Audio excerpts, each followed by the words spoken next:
નમસ્કાર, 10 સુધીના તમામ સમાચારો સાથે હું છું જય। સૌપ્રથમ સમાચાર વડોદરાથી કે જ્યાં ફરી એકવાર વિવાદિત કોર્પોરેટર કલ્પેશ પટેલ વિવાદમાં આવી ચૂક્યા છે। આપણે જણાવીએ કે આ વિવાદને લઈને તેમની સામે હવે કાર્યવાહી પણ શરૂ થઈ ચૂકી છે। કલ્પેશ પટેલ ઉર્ફે જય રણછોડે બેંકનું ફૂલેકું ફેરવ્યું છે, જ્યાં 1.78 કરોડ વસૂલવા યુનિયન બેંકે કડક કાર્યવાહી કરી છે।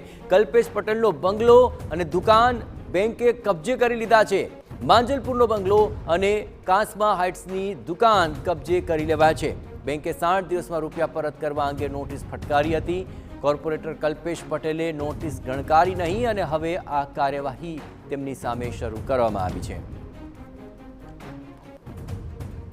તો આ સમગ્ર મામલે વધુ વિગતે વાત કરવા જોડાઈ રહ્યા છે TV9 સંવાદદાતા પ્રશાંત ગજ્જર। પ્રશાંત, આ સમગ્ર મામલે હવે શું કાર્યવાહી થઈ રહી છે, કારણ કે કેટલો મોટો આ મામલો છે? બિલકુલ થી માજલપુર વિસ્તાર જે છે તેના કોર્પોરેટર છે કલ્પેશ પટેલ અને ઉર્ફે એમને જય રણછોડ બી કહેવામાં આવે છે। આ અગાઉ પણ એમની વિરુદ્ધ ચેક રિટર્ન થવાનો ગુનો દાખલ થયો હતો અને જેની અંદર એમને સજા પણ ફટકારવામાં આવી હતી। ત્યારે હવે બીજી એક મોટી ઘટના સામે આવી રહી છે, જેમાં 1.78 કરોડનું બેંકનું ફૂલેકું કલ્પેશ પટેલે ફેરવી નાખ્યું હોય એ સામે આવ્યું છે અને જેને લઈને હવે બેંક એમની સામે કડક કાર્યવાહી કરતા કલ્પેશ પટેલનો જે બંગલો અને દુકાન છે તેને પણ કબજે લેવાની ફરજ પડી છે।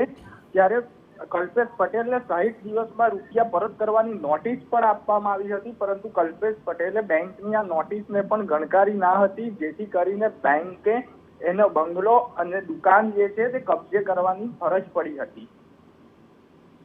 હવે પ્રશાંત, ગતિવિધિઓ પર આપ નજર રાખતા રહેજો। તો કલ્પેશ પટેલ ઉર્ફે જય રણછોડ આખરે 1.78 કરોડ વસૂલવા માટે યુનિયન બેંકે હવે આ કડક કાર્યવાહી કરી, તેમાં તેમનો બંગલો અને દુકાન કબજે કરી લેવાયા છે।